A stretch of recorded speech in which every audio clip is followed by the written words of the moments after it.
sebagai tantangan bagi aktivis nih. Karena biasanya awalnya kan kita di era sebelum 90 itu kan rata-rata aktivis semua tanya, yang istilah kata yang berkontribusi mengarahkan kemana arah Bank Indonesia. Tapi setelah itu kemudian ada perubahan, ada shifting. Dan ternyata di tahun 2024 ini potensinya ternyata begitu. Dan yang ketiga adalah para profesional. Itu ternyata di 2024 arahnya ke sana gitu loh. Jika ada satu semacam di kalangan mungkin para pemerhati politik berpikir bahwa bagaimana ke depan ini untuk menjadi presiden ya harus punya pengalaman teknis dulu di wali kota, gubernur, bupati, gubernur terus jadi presiden gitu. Sebenarnya ini kan sesuatu sebenarnya ide-ide yang mestinya kita diskusikan dulu. Jadi ini kan masalah bagaimana kita mengelola negara dan memimpin negara menjadi relevan bagi kita. Saya terus terang ya, saya mencoba sama kawan-kawan kalau saya di cukup yang lebih kecil katakanlah mungkin di tempat saya tinggal. Karena bagaimanapun kayak Muhammadiyah, kayak kami kan bagi saya kan harus melakukan diaspora bisnis gitu. Nah, apakah Muhammadiyah juga akan siap melakukan diaspora? Gitu. Tapi diaspora itu kan itu bisa direncanakan, siap. Karena bagaimanapun amal usaha manusia kan untuk umat, untuk masyarakat. Apakah amal usaha pembangunan intelektual kader Muhammadiyah juga tidak untuk masyarakat juga. Cuman apakah kemudian itu hanya untuk satu atau untuk dua atau tiga? Di tengah tantangan bahwa kita multi partai misalnya atau tapi saya katakan bahwa ada banyak resources untuk rekrutmen kepemimpinan. Nah, bagaimana kita bisa masuk lebih jauh ke sana gitu? Saya berpikir ini perlulah mungkin menjadi sebuah concern lah. Karena teman-teman yang punya concern dalam konteks menyiapkan leadership ke depan, gimana ngerancangnya? Gampangnya lah, ini Cilacap, ini kapan tahun berapa nih bupati, wakil bupati dari Muhammadiyah? Boleh nggak begitu? Boleh lah. Sudah praktek kan? Alhamdulillah dapat. Bupati silakan. Minta sekda aja. Ya, itu kan tinggal naik lagi satu level lah. Ya tinggal challenge-nya bagaimana lah. Ini masih mau lebih dahulu lah. Nah, kemudian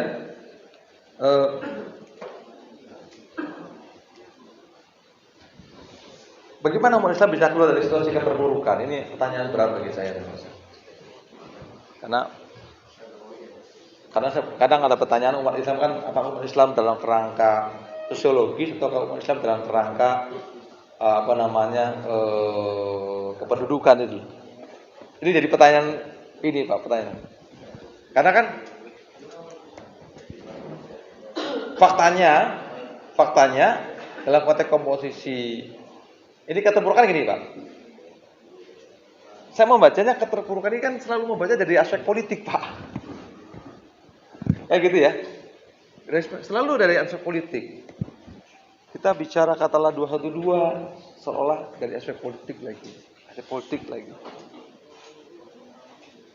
Kemudian seolah itu menjadi generalisir kita Muslim sedang terpojok gitu. Saya khawatir jangan itu adalah satu upaya membesar-besarkan yang sangat besar pada sesuatu yang sebenarnya kecil. Sehingga seolah kita merasakan satu sensitivitas yaitu adalah selalu dibangkitkan sensitivitas yang namanya adalah solidaritas. Jika seolah semuanya itu kita tertekan, padahal tidak. Saya ingin katakan bahwa dalam konteks membangun kebangkitan umat Islam ini kan tidak melulu pada aspek politik, leadership, ada juga pada aspek ekonomi, teknologi, kemudian sumber daya manusia dan sebagainya. Kan pada dasarnya itu.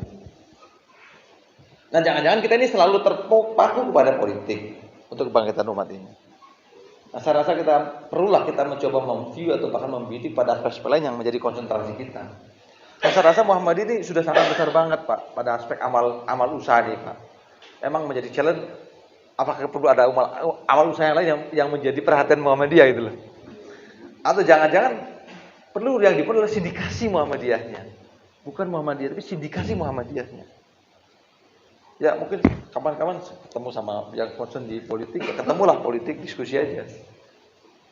Bagaimana cara kita membangun daerah ataupun nasional secara lebih kontinu, lebih besar bagi kebangkitan umat.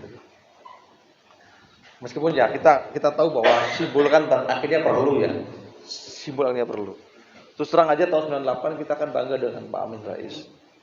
Saya pribadi kalau zaman tahun 98 kalau kuliah di mana ada Pak Amin Rais saya kejar di mana berada gitu. Orang teknik, Pak Amin Rais orang HI, politik, ceramah di mana saya kejar. Karena beliau ada exercise lain. Dan kemudian ada relevansi, tidak relevansi kita lihat sebagainya. Itu satu exercise yang dibangun oleh Pak Amin Rais. Nah, bagaimana ke depan? Ini kan perlu kita teropong lebih luas lagi menurut saya, Pak. Karena kan kita bisa melihat sekarang berapa banyak kader Muhammadiyah yang tampil di pentas nasional, yang bisa menentukan kebijakan. Kita menurut saya menjadi perhatian kita juga menurut saya. Artinya bahwa dengan sistem demokrasi yang mengarah kepada liberal, multi partai misalnya gitu, bagaimana nih menghadapi ini? Sehingga kontribusi kader Muhammadiyah kepada umat, bangsa dan negara lebih besar lagi pada politik kepemimpinan. Kalau pragmatisnya, Pak, mohon maaf kan karena pragmatisnya kelihatan gitu. Wakil Presiden, Pak Kiai Nahdlatul Ulama misalnya gitu kan. Muhammadiyah belum pernah muncul sampai sekarang nih. Nah, apakah itu menjadi sebuah parameter atau tidak? Itu monggo menurut saya. Saya nggak bisa buat keputusan dalam konteks ini. Tapi ini menjadi sebuah concern teman-teman yang ada di kader Muhammadiyah untuk membangun sindikasi. Saya rasa mungkin bisa dimulai. Bisa dimulai. Jadi ini mungkin juga menjawab pertanyaan selanjutnya, bagaimana politik Muhammadiyah yang kering kader politik. Ya mungkin saya sih sebenarnya agak kurang sependapat dengan kering kader politik. Karena kan pengkaderan dalam Muhammadiyah juga salah satunya kan bagaimana kita ini beramar ma'ruf nahi mungkar. Amar ma'rufnya kan banyak kita nih, amal-amalnya banyak. Nahi mungkar juga banyak. Nah, yang dimaksud dengan kering di kader politik itu seperti apa? Apakah yang siap memimpin atau bagaimana? Atau jangan-jangan perlu didorong satu exercise lain, misalnya diaspora misalnya, atau mungkin setelah kata exercise sudah dibangun sejak tahun 98 saya rasa ya. Tinggal bagaimana exercise selanjutnya menghadapi demokrasi ke depannya. Apakah diaspora, apakah satu kanal atau bagaimana? Itu mohon deh. Saya tidak punya kewenangan untuk membuat semacam view atau bahkan pandangan dalam konteks ini. Tetapi bahwa dengan satu situasi bahwa sistem politik begitu terbuka dan liberal dan juga pragmatis, ini tantangan bagi kita juga secara personal. Jadi menghadapi sistem politik demokrasi yang liberal, pragmatis ini seperti apa sih, Pak? Ini Pak Imam lebih pengalaman daripada saya, karena saya nggak pernah di politik praktis. Sejauh mana liabilitas pragmatis yang bisa kita tolerir, Pak? Karena kan dalam sistem demokrasi liberal ini kan semua suara sama. Ustadz maupun tidak ustadz sama. Tukang becak maupun yang sekolah sama. Kan gitu, Pak. Apakah boleh kita ngambil suara mereka bagaimanapun caranya, misalnya begitu loh. Atau bagaimana? Karena gini. Karena saya berpikir karena kompetisi adalah kompetisi yang seolah-olah adalah kompetisi bebas. Kan bahasanya kadang-kadang asal tidak ketahuan dan tidak terbukti tidak ada kesalahan. Kalau gitu. Jadi apa bisa dilakukan? Ini soal kecerdikan ya kan begitu loh. Kan begitu. Itu adalah aspek politik dalam agama itu kan kadang-kadang gimana aja ya, mau nggak mau saya harus melakukan itu kan banyak. Politik uang misalnya, kan hampir ya akhirnya pada sama aja. Saya ini apa ya? Agak berat gitu. Kajiannya apa jawabannya? Karena saya belum pernah melakukan. Kecuali mungkin ya dalam konteks pikiran, mohon maaf Pak. Kalau misalnya saya punya duit banyak nih Pak, duit banyak untuk ngebeli sesuatu dan untuk kebaikan, kan tinggal dipilih mana manfaat mudaratnya Pak. Kalau nggak saya beli, dibeli oleh orang lain Pak, misalnya gitu Pak. Yang belum tentu lebih baik juga outputnya gitu loh. Jadi kalau ternyata ini kan, mohon maaf Pak, kalau misalnya bagi konglomerat Pak, ini pikiran konglomerat Pak,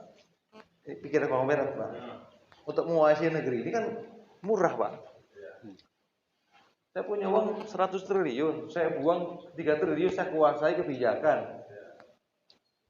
Kan tinggal kebijakan mau saya arahkan ke kanan, ke kiri, atau ke atas, atau ke bawah Pak.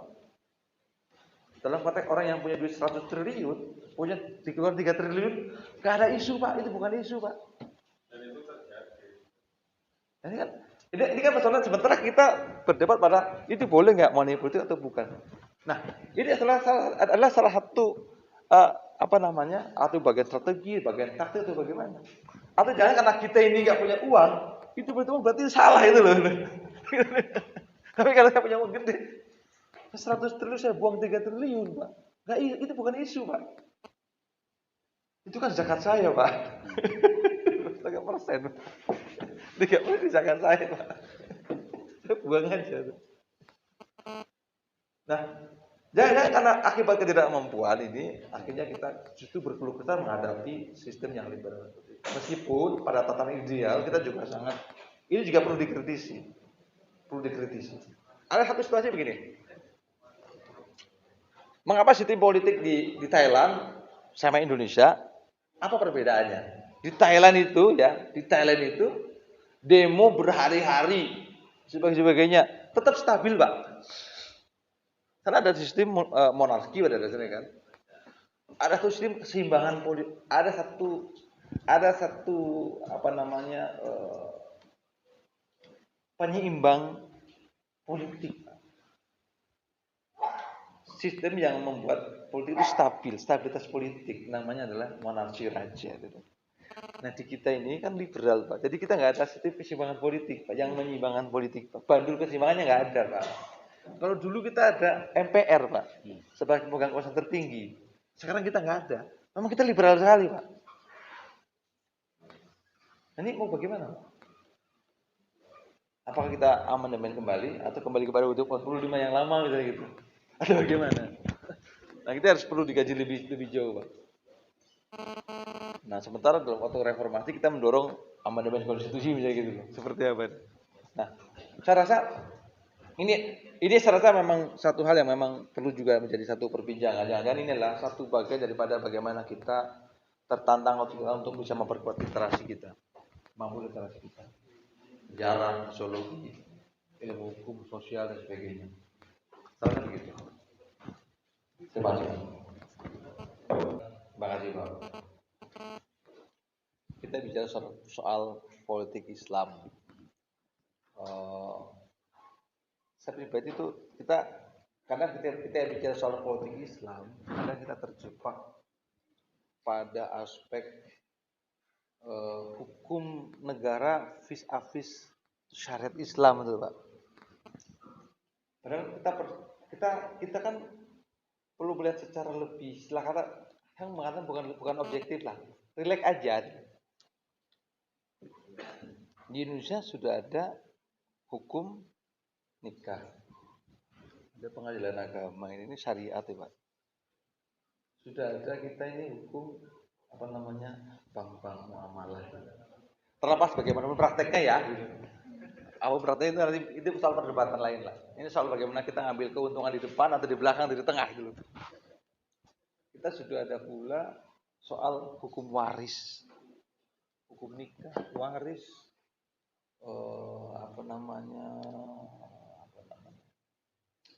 Kalau kita nyumbang tanah itu untuk wakaf begini.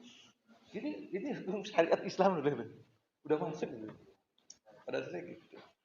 Nah, kadang kita terjebak pada aspek politik Islam itu kita nggak coba melihat secara lebih rileks bahwa banyak cara Islam sudah diakui sebagai hukum positif. Ini kan persoalan hukum positif atau hukum tidak positif itu loh.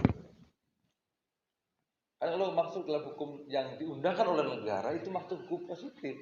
Tapi selama belum, ya mungkin Al-Quran juga tidak disebut hukum positif, Pak. Kalau gitu. Padahal dalam kata hukum positif banyak syariat Islam yang sudah termaktub dalam hukum positif. Artinya perdebatan tadi Pak, politik Islam dalam perspektif syariat ini menjadi bias. Makanya ini kan kadang-kadang kita bagi saya terprovokasi Pak, seolah politik Islam ini belum dijalankan di Indonesia dulu. Dalam konteks perspektif hukum positif, yaitu syariah dulu. Padahal sudah masuk dalam hukum positif. Nah, mungkin dalam konteks politik Islam seperti apa yang dimaksud dulu? Kan kita kan dalam konteks kita bergerak kan kita mengenal katakanlah Hizbut Tahrir sebagai musuh yang disebut dengan apa itu khilafah. Khilafah kan juga menjadi perdebatan betulnya macam mana nih? Monarki, republik, ataukah federalisme atau bagaimana? Kan kalau soal bagaimana negara menjamin kehidupan ekonomi, sosial, kesejahteraan, itu kan nggak perlu pakai, itu pun banyak sistem bisa mengakomodir itu. Ada. Nah, apakah politik Islam lain halnya kalau politik Islam dalam konteks perspektif kepemimpinan politik? Ini kan sebenarnya kan suatu perdebatan. Saya akan kembali kepada strategi, gimana strateginya? Saya bertanya, apakah Anies Baswedan bisa mewakili pemimpin politik Islam? Apakah Ganjar bisa? Atau bagaimana? Faktanya mereka muslim semua. Nah gitu loh. Nah, ini kan soal tes rasa kan? Soal tes rasa. Nanti kalau itu misalnya Pak, ini dalam politik misalnya nih, Anies Baswedan itu mewakili politik Islam. Maju capres. Dibelejeti keluarganya Pak. Bapak kan berbalik badan nanti jangan-jangan. Nah gitu Pak. Atau Ganjar. Ini merah tapi dibelejeti keluarga. Wah ternyata dia soleh bro. Jadi, nah, akhirnya kita perlu melihat pada aspek apakah politik Islam ini pada perspektif yang mana. Kalau perspektif syariah, saya rasa hukum positif cukup banyak mengakomodir hukum-hukum Islam dalam konteks hukum. Kan yang belum kan mungkin potong tangan sebagainya. Dan itu kan soal perdebatan waktu. Sementara kita pun sekarang pada level misalnya KUHP adalah merubah daripada hukum kolonial menjadi produk nasional kan. Itu juga belum selesai nih. Belum ditetapin, Pak. KUHP itu kan untuk hukum pidana kan itu produk kolonial. Karena belum diganti menjadi produk nasional, belum. Jadi perdebatan. Selangkah lagi, besok mungkin dari produk nasional menjadi produk apa lagi. Jangan perlu bertahapan itu. Jadi kalau bicara soal politik Islam. Nah, kembali kita pada satu aspek. Apakah demokrasi itu adalah politik Islam? Gitu? Kan masalahnya gitu. Apakah demokrasi Islam? Ini kan berbagai macam perspektif muncul. Cuma dalam pandangan hemat saya, demokrasi pada taraf paling minimal itu memang membuka ruang kebaikan. Itu bisa berkompetisi dengan ruang ketidakbaikan. Tinggal bagaimana mengemasnya kebaikan itu menjadi satu produk yang diterima oleh masyarakat dan kemudian diterapkan. Kompetisi ini yang sebenarnya membuka ruang dalam konteks demokrasi dan ruang demokrasi untuk bisa berkompetisi. Nah pada dasarnya kan kita kan kapanpun kita selalu antara ya hak dan batil kan dalam konteks teologinya selalu ada kompetisi. Ada sistem demokrasi memfasilitasi kompetisi itu dulu. Bagaimana nih? Nah ini pilihan-pilihan yang menurut saya yang istilah kata satu sisi perlu kecerdikan, satu sisi perlu terobosan yang radikal juga. Jadi kalau saya terus terang aja, saya mengambil pada perspektif yang moderat dalam konteks ini, bahwa dalam konteks demokrasi ini Satu, ada peluang kebaikan bisa menguasai, bisa melumpuhkan keburukan. Yang kedua, bahwa dalam demokrasi ini membuka peluang siapapun untuk bisa menjadi pemimpin nasional, lokal maupun provinsi misalnya gitu. Dan yang ketiga dalam arti demokrasi ini membuka ruang bagaimana bahwa cita-cita kebaikan bisa diwujudkan secara kolektif. Tapi kan tantangannya ada itu loh. Bagaimana kalau liberal, pragmatis, yaitu keburukannya itu loh. Itu keburukannya. Maksudnya kita ini Indonesia lah, Indonesia ini loh. Kita punya Pancasila, konstitusi, sebagainya. Yang bikin Pancasila ya tokoh-tokoh Muhammadiyah juga itu loh. Bagaimana itu loh. Jadi hanya berpikir bahwa saya lebih setuju tuh terang aja dalam konteks sindikasi, memperkuat sindikasi ke Muhammadiyahnya itu lebih penting. Bahwa Muhammadiyah tetap menjaga pada jarak pada level amalia sosial itu udah nggak bisa dinafikan lagi lah. Itu best of the best practice in the world. Tapi dalam konteks bagaimana kemudian Muhammadiyah sebagai sebuah kawas candra di Muko ini bisa memproduksi pemimpin yang diakui dan diterima oleh masyarakat ini disebut satu challenge. Artinya mungkin ini tidak semuanya tertarik juga obrolan gini, Mas. Tidak tertarik. Tapi kalau memang dimulai, kenapa tidak? Ada informasi orang dalam, ada informasi orang pinggiran, ada informasi pelaku, ada informasi dan sebagainya. Karena soal memimpin politik kan soal mengelola resources. Resources ini kan ada yang level kebaikannya macam-macam, ada level kejahatan macam-macam. Kan bagaimana semua level ini bisa dihandle untuk kebaikan lebih besar, padahal gitu loh. Pada satu waktu kita perlu bicara bagaimana cara kita mempelajari sebuah kejahatan untuk mengelola kejahatan itu sendiri. Karena kejahatan kalau dalam konteks film mafioso itu kan kejahatan nggak bisa diberantas, Pak, tapi bisa dikendalikan itu. Kan gitu loh. Tapi bahkan kalau di Amerika kan, Indonesia ini kan perdagangan narkotika itu nggak bisa diberantas, tapi bisa dikendalikan. Kamu bisa gitu. Nah, sejauh mana dikendalikannya ada persoalannya. Nah, jadi menghadapi sistem politik yang kalau hitam putih mungkin dianggap belum Islami, tapi dalam konteks yang substansif ini menurut saya ini sisi positif bagi hukum positif Indonesia. Syariat diambil, apa diambil. Mana lagi yang belum masuk?